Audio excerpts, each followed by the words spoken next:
कोणतेही कार्य हे अडथळ्याशिवाय पार पडत नाही. शेवटपर्यंत जे प्रयत्न करत राहतात त्यांनाच यश हे प्राप्त होते. मित्रांनो नमस्कार, मी ॲडव्होकेट गोकुळ कदम पुणे येथून आपले स्वागत करतो. प्रॉपर्टी कार्ड याविषयी या व्हिडिओच्या माध्यमातून पूर्ण माहिती सांगण्याचा प्रयत्न मी करतो आहे. व्हिडिओ मोठा आहे परंतु खूप महत्त्वाचा आहे, त्यामुळे स्किप न करता पूर्ण बघा, जेणेकरून तुम्हाला मालमत्ता पत्रक काय असतं व ते कसे समजून घ्यावे हे सोप्या भाषेत येथे कळेल. मालमत्ता पत्रक म्हणजेच यालाच आपण प्रॉपर्टी कार्ड असे म्हणतो. ज्या प्रकारे आपल्या 7/12 उतारावर आपल्या शेतजमिनी संबंधित सर्व माहिती असते, त्याचप्रमाणे एखाद्या व्यक्तीच्या नावावर किती बिगर शेतजमीन आहे याची माहिती आपल्याला प्रॉपर्टी कार्ड मध्ये मिळू शकते. म्हणजेच बिगर शेतजमीन असलेल्या ठिकाणी व्यक्तीच्या नावावर किती मालमत्ता आहे याची माहिती त्यात नमूद असते. यात त्या व्यक्तीचे घर, बंगला, रो हाऊस, व्यवसायाची इमारत इत्यादी स्थावर मालमत्तेची माहिती लिहिलेली असते. कायद्याप्रमाणे प्रॉपर्टी कार्ड संदर्भात महाराष्ट्र जमीन महसूल अधिनियम 1966 त्यातील कलम 126, तसेच महाराष्ट्र जमीन महसूल गाव, शहर आणि शहर सर्वेक्षण नियम 1969 मध्ये माहिती ही सविस्तर तुम्हाला बघायला मिळेल. मोठे गाव असतील, नगरपालिका किंवा महानगरपालिका क्षेत्रे किंवा सिटी सर्वे योजना लागू झालेले गावठाण क्षेत्रे या ठिकाणी 7/12 उतारा नसतो. नगर भूमापन कार्यालय अशा प्रत्येक मिळकतीचे स्वतंत्र पत्रक तयार करते. त्यालाच सिटी सर्वेचा उतारा किंवा मिळकत पत्रिकेचा उतारा किंवा प्रॉपर्टी कार्ड म्हणजेच हे मी तुम्हाला दाखवत आहे ते मालमत्ता पत्रक असे म्हटले जाते. मालमत्ता पत्रक हे महाराष्ट्रातील शहरी भागांमध्ये मालमत्तेच्या मालकीचा अधिकृत दस्तऐवज असतो. ते भूमी अभिलेख विभागातर्फे जारी केले जाते आणि त्यात मालमत्तेचे मालक, सर्वेक्षण क्रमांक, जमिनीचा वापर आणि इतर तपशील नमूद केलेला असतो. आता ही झाली मालमत्ता पत्रकची पार्श्वभूमी. आता मालमत्ता पत्रक हे तुम्हाला इथे मी दाखवण्याचा प्रयत्न करतो आणि त्यानंतर सविस्तर माहिती तुम्हाला मी देईल, जे की कसं आपल्याला ते समजून घेता येईल. आता येथे जर तुम्ही बघितलं तर येथे 3 प्रकारचे मालमत्ता पत्रक मी तुम्हाला दाखवत आहे. आता सर्वात आधी जर बघितले आपण तर हे एक मालमत्ता पत्रक, हे इथे तुम्ही बघू शकतात. यामध्ये हा शिक्का आहे, येथे हा हस्तलिखित मालमत्ता पत्रक आहे. त्यानंतर खाली जर तुम्ही बघितलं तर येथे स्टॅम्प देखील आहे, त्यांची सही देखील आहे. भूमी अभिलेख येथे तुम्ही बघू शकतात, हा झाला हाताने लिहिलेला. त्यानंतर दुसरा तुम्हाला मी दाखवतो जो आहे तो कम्प्युटराइज आहे मालमत्ता पत्रक. येथे परीक्षण भूमापन कार्यालय येथे तुम्ही शिक्का त्यांचा बघू शकतात. हा झाला दुसरा आणि हा झाला तुमचा, हे दोघं जे तुम्हाला दाखवले तुम्ही, हे शिक्का आणि सही इथे दिलेला आहे. आता तिसरा जो दाखवत आहे तो कम्प्युटराइज आहे आणि डिजिटल आहे. हे बघा, QR कोड इथे तुम्ही बघत असाल. खाली जर बघितलं डिजिटल साइन, याला शिक्क्याची किंवा सहीची आवश्यकता नसते. असे हे 3 प्रकारचे, म्हणजे जुना, त्यानंतर दुसरा झालेला आणि आताचा हा प्रेझेंटली डिजिटल मालमत्ता पत्रक. आता बघूया सविस्तर माहिती. मालमत्ता पत्रक हे ज्यावेळेस तुम्ही बघाल त्यावेळेस सर्वात वरती तुम्हाला इथे महाराष्ट्र शासन आणि लोगो महाराष्ट्र शासनाचा तुम्हाला दिसेल. त्यानंतर खाली ठळक अक्षरात लिहिलेला आहे मालमत्ता पत्रक. आता तो कुठल्या नियमात बनलेला आहे तर महाराष्ट्र जमीन महसूल गाव, नगर व शहर भूमापन नियम 1969 यातील नियम 7 नमुना ट, हे तुम्ही स्पष्टपणे इथे बघू शकतात.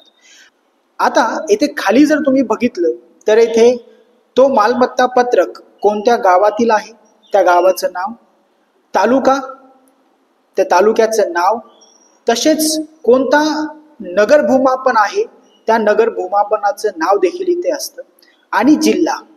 हे असे तुम्ही वरती बघू शकतात. आता येथे जर तुम्ही बघितलं तर येथे नगर भूमापन क्रमांक. आता मित्रांनो, नगर भूमापन क्रमांक म्हणजे काय, तर येथे हा एक जमिनीच्या तुकड्याला दिलेला एक विशिष्ट ओळख क्रमांक असतो. आता हा क्रमांक तुम्ही इथे बघू शकतात, खाली दिलेला आहे. विशेषतः शहरी भागांमध्ये मालमत्तेचे व्यवहार आणि नोंदीसाठी याचा उपयोग हा होत असतो, आणि यालाच इंग्रजीमध्ये सिटी सर्वे नंबर असे म्हणतात. ही बाब लक्षात घ्या मित्रांनो. तसेच आता जर येथे तुम्ही दुसरा कॉलम बघितला तर येथे सीट नंबर म्हणून दिलेला आहे. आता सीट नंबर म्हणजे काय, तर प्रॉपर्टी कार्ड वरील विशिष्ट भूखंडाचा क्रमांक किंवा सर्वे क्रमांक याला आपण म्हणतो. हा क्रमांक मालमत्तेची ओळख पटवण्यासाठी आणि तिच्याशी संबंधित नोंदी ठेवण्यासाठी वापरला जातो. तसेच प्लॉट क्रमांक या कॉलम मध्ये ज्या व्यक्तीने एखादी प्लॉट जर घेतलेला असेल तर त्याचा प्लॉट क्रमांक किंवा नंबर येथे दिलेला असतो, मग तो काही असू द्या. तसेच जर समजा व्यक्तीने जमीन घेतलेली असेल तर प्लॉट घेतलेला असेल तर येथे किती घेतलेला आहे तर चौरस मीटर मध्ये हे दाखवलेलं असतं. तसेच धारणाधिकार. मित्रांनो, या धारणाधिकार कॉलमला खूप महत्व आहे. याच्यामध्ये हे बघा अ दिलेला आहे. तर अ चा अर्थ काय होतो नेमका, म्हणजेच एखाद्या मालमत्तेवर असलेला कायदेशीर दावा जो कर्ज किंवा इतर दायित्वासाठी वापरला जातो, आणि जर कर्ज फेडले नाही तर धारणाधिकार असलेल्या व्यक्तीला मालमत्तेवर आपला हक्क सांगण्याचा आणि ती विकून आपले पैसे वसूल करण्याचा अधिकार येथे असतो. हा अ या धारणाधिकाराचा अर्थ होतो. तसेच मित्रांनो, हा जो धारणा अधिकार आहे तो वेगवेगळ्या प्रकारचा असतो. आता याच्यामध्ये हा अ आहे. आता मी तुम्हाला दुसरा दाखवतो. हा जर तुम्ही दुसरा बघितला तर येथे बघा, येथे धारणा अधिकार ग दिलेला आहे. आता ग चा अर्थ काय होतो की ही जमीन जी आहे किंवा ती मालमत्ता जी आहे ती शासनाच्या ताब्यात आहे किंवा शासनाने ती आपल्या ताब्यात घेतली आहे. याचा अर्थ असा की त्या जमिनीवर किंवा मालमत्तेवर शासनाचा अधिकार आहे. हा मित्रांनो ग चा अर्थ होतो. तसेच मित्रांनो, असे वेगवेगळ्या प्रकारचे सत्ता प्रकार आपण त्याला म्हणतो किंवा धारणा प्रकार आपण म्हणतो. त्यामुळे प्रॉपर्टी कार्ड ज्यावेळेस तुम्ही बघता तर येथे हा कॉलम बघणं तुम्हाला खूप महत्वाचं आहे. तसेच आता जर तुम्ही पुढचा कॉलम बघितला तर हा कॉलम तुम्ही वाचल्यानंतर तुम्हाला आपोआप त्याचा अर्थ कळतो. जसे शासनाला दिलेल्या आकारणीचा किंवा भाड्याचा तपशील आणि त्याच्या फेरतपासणीची नियत वेळ हे ते दिलेला असतो मित्रांनो. तसेच आता हा जो कॉलम दिलेला आहे हा खूप महत्वाचा कॉलम आहे, कारण याच्यामध्ये त्या जमिनीचा मालक कोण आहे किंवा त्या प्लॉटचा मालक कोण आहे ते येथे आपल्याला दिसून येते. आता येथे सुविधाधिकार म्हणजेच दुसऱ्याच्या जमिनीवर काही विशिष्ट कारणासाठी आणि विशिष्ट वेळेसाठी काही अधिकार किंवा सवलत मिळणे. याचं उदाहरण मी तुम्हाला देतो. जर समजा तुमच्या जमिनीवर जाण्यासाठी दुसऱ्याच्या जमिनीवरून रस्ता वापरायचा अधिकार हा याचा एक भाग आहे. तसेच दुसरं उदाहरण सांगतो. तुमच्या घराला पाणी किंवा वीज पुरवठा करण्यासाठी दुसऱ्याच्या जमिनीतून लाईन टाकण्याचा किंवा पाईपलाईन टाकण्याचा अधिकार. तसेच तिसरं बघूया, शेजारील जमिनीतील पाण्याची व्यवस्था किंवा इतर सोयींचा वापर करण्याचा अधिकार.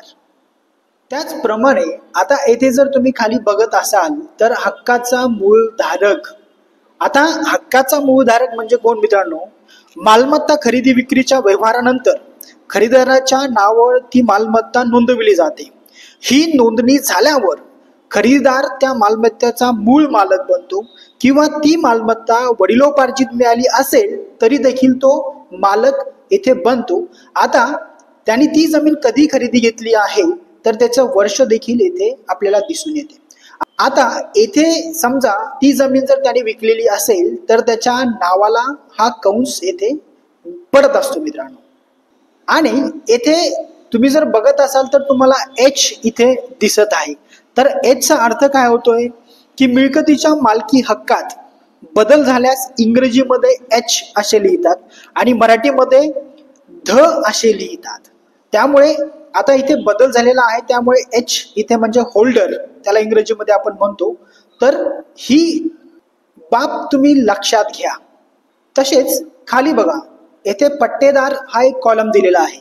पट्टेदार म्हणजे काय, तर जमिनीचा किंवा मालमत्तेचा वापर करण्याचा आणि त्यावर नियंत्रण ठेवण्याचा कायदेशीर अधिकार असलेला एखादी व्यक्ती किंवा संस्था. तसेच त्याच्याच खाली जर तुम्ही बघाल तर इतर भार, आता याच्यामध्ये दिसत नाहीये, तुम्हाला दुसरा दाखवतोय, हा बघा इतर भार. इतर भार मध्ये मित्रांनो मालमत्तेवर असलेला आर्थिक आणि कायदेशीर हक्काव्यतिरिक्त इतर गोष्टी ज्या मालमत्तेच्या वापरामध्ये किंवा विक्रीमध्ये अडचणी निर्माण करू शकतात. यात गहाण असेल, न्यायालयीन दावे असतील किंवा भाडेपट्टी असेल किंवा इतर कोणतेही धारणाधिकार समाविष्ट असू शकतात. म्हणून हा कॉलम तुम्हाला समजून घेणं तितकंच महत्वाचं देखील आहे. ज्यावेळेस तुम्ही एखादी प्लॉट विकत घेत असाल, त्याचं मालमत्ता पत्रक असेल, त्यावेळेस तुम्ही ही बाब लक्षात घ्या. तसेच त्याच्याच खाली इतर शेरे असा एक कॉलम इथे दिलेला आहे. हा बघा, या प्रॉपर्टी कार्डवरील हा सेम कॉलम आहे. इतर शेरे म्हणजेच काय, तर मालमत्तेच्या नोंदीमध्ये नमूद केलेले विशेष किंवा अतिरिक्त तपशील. यात मालमत्तेवर असलेले विशिष्ट अधिकार, निर्बंध किंवा इतर महत्वाच्या नोंदी असू शकतात. इतर शेरे मालमत्तेच्या इतिहासाची आणि सध्याच्या स्थितीची माहिती देतात. त्यामुळे मालमत्ता खरेदी करताना किंवा इतर कोणताही व्यवहार करताना इतर शेरे काळजीपूर्वक तपासणे आवश्यक असते. आता येऊया खालच्या कॉलमवर. हे बघा, इथे व्यवहार आणि दिनांक यावरून देखील तुम्हाला कळत असेल व्यवहार कधी झालेला आहे आणि त्याचा दिनांक काय आहे. आता व्यवहार म्हणजेच काय होतोय, तर मालमत्ता पत्रकावरील व्यवहारामध्ये मालमत्तेच्या मालकी हक्कामध्ये बदल होतो. यात खरेदी विक्री, दान असेल, गहाण खत किंवा इतर कोणत्याही प्रकारचा मालमत्तेचा हस्तांतरणाचा समावेश होतो. मालमत्तेच्या नोंदी व्यवस्थित ठेवल्या जातात आणि त्यामध्ये कोणताही बदल झाल्यास तो मालमत्ता पत्रकात नोंदविला जातो. आता येथे जे काही हस्तांतरण होणार आहे, खरेदी खत असेल, दान काही असू द्या, ते येथे नोंदविले जात असतं आणि त्याचा दिनांक येथे दिलेला असतो. तसेच येथे जर तुम्ही बघितलं खंड क्रमांक. आता खंड क्रमांक म्हणजे काय, तर जमिनीच्या तुकड्याचा किंवा मालमत्तेचा विशिष्ट भाग दर्शविणारा क्रमांक असतो. हा क्रमांक मालमत्तेच्या नकाशावर आणि दस्तऐवजावर नमूद केलेला असतो. मालमत्तेचा क्रमांक आणि इतर माहिती मिळवण्यासाठी याचा खूप मोलाचा उपयोग होतो, ही बाब लक्षात घ्या. तसेच नवीन धारक, पट्टेदार किंवा भार. आता हा जर तुम्ही कॉलम बघितला तर याच्यामध्ये तुम्हाला पट्टेदार विषयी माहिती मिळेल किंवा धारक कोण आहे तो कळेल किंवा इतर कोणाचा भार आहे का ते देखील कळेल. आता याचा अर्थ जर मी तुम्हाला सांगितला तर बघा, मिळकतीच्या मालकी हक्कात बदल झाल्यास इंग्रजीमध्ये एच म्हणजेच होल्डर असे अक्षर, तर मराठीमध्ये धा म्हणजेच धारक असे अक्षर इथे लिहिले जाते. एका मित्रांनो, धारक. तसेच पट्टेदाराच्या हक्कात बदल झाल्यास इंग्रजीमध्ये एल म्हणजे लीज होल्डर असे अक्षर येथे लिहिले जाते, तर मराठीमध्ये पट्टेदार असे अक्षर इथे लिहिले जाते. हे बघा मित्रांनो, पट्टेदार आहे. तसेच इतर हक्कात बदल झाल्यास इंग्रजीत ओ अदर राईट्स असे अक्षर, तर मराठीमध्ये ई इतर हक्क असे अक्षर लिहिले जाते. हे बघा, ई म्हणजेच धा, प आणि ई हे तुम्ही लक्षात घ्या. म्हणजेच धारक असेल तर एच, तसेच पट्टेदार असेल तर पी आणि इतर असतील तर ऑदर्स म्हणजे ओ असे येथे लिहिले जाते. आता बघा, इथे हा एच म्हणजे होल्डर म्हणजे धारक आहे, हे समजून घ्या. आता तुम्ही जर शेवटचा कॉलम बघितला तर साक्षांकन. आता याचा अर्थ काय होतोय, तर मालमत्ता पत्रकावरील साक्षांकन म्हणजेच मालमत्तेच्या मालकीचा कायदेशीर पुरावा असतो. मालमत्तेच्या व्यवहारात साक्षांकन म्हणजे दस्तऐवजावर साक्षीदारांच्या सह्या घेणे, जेणेकरून तो दस्तऐवज कायदेशीररित्या वैध आहे याची खात्री करता येते. येथे मित्रांनो जर तुम्ही बघितलं तर इथे फेरफार क्रमांक दिलेला आहे. फेरफार क्रमांक इथे तुम्हाला मिळतो आणि तो कधी झालेला आहे तो देखील तुम्हाला इथे दिसून येतो. म्हणजे ज्यावेळेस आपण 7/12 बघतो जमिनी संदर्भातील, शेत जमिनी संदर्भातील, तर तेथे 7/12 असतो, परंतु त्याचा फेरफार क्रमांक तेथे दिलेला असतो. तसाच येथे देखील फेरफार क्रमांक दिलेला आहे, तो कधी झालेला आहे तो देखील इथे तुम्हाला दिसून येतो. मग इथे कसे की हे कॉलम्स हे वेगवेगळे असतात, हे वाढत जातात. आणि सगळ्यात शेवटी जर तुम्ही बघितलं तर त्याचे काही इन्स्ट्रक्शन दिलेले आहेत की हा प्रॉपर्टी कार्ड कधी डाउनलोड केलेला आहे, त्याचा तारीख काय आहे आणि शासनाची वेबसाईट काय आहे, आणि इथे डिजिटल साही इथे तुम्हाला दिसते. म्हणजेच ह्या प्रॉपर्टी कार्डवर तुम्हाला कोणाचीही सही किंवा शिक्क्याची आवश्यकता नसते. हा प्रॉपर्टी कार्ड डिजिटल आहे आणि हा तुम्ही कोर्ट कामासाठी किंवा शासकीय कामासाठी वापरू शकतात. तर मित्रांनो ही माहिती तुम्हाला नक्कीच कळाली असेल. याआधी मी 7/12 कसा समजून घ्यावा याविषयी देखील सविस्तर व्हिडिओ बनवलेला आहे. तसेच आता प्रॉपर्टी कार्ड कसे समजून घ्यावे हा एक व्हिडिओ मी बनवलेला आहे. तर ही संपूर्ण माहिती तुम्ही माझ्या यूट्यूब चॅनलवर किंवा फेसबुक पेजवर किंवा इंस्टाग्राम पेजवर जाऊन बघू शकतात, समजू शकतात.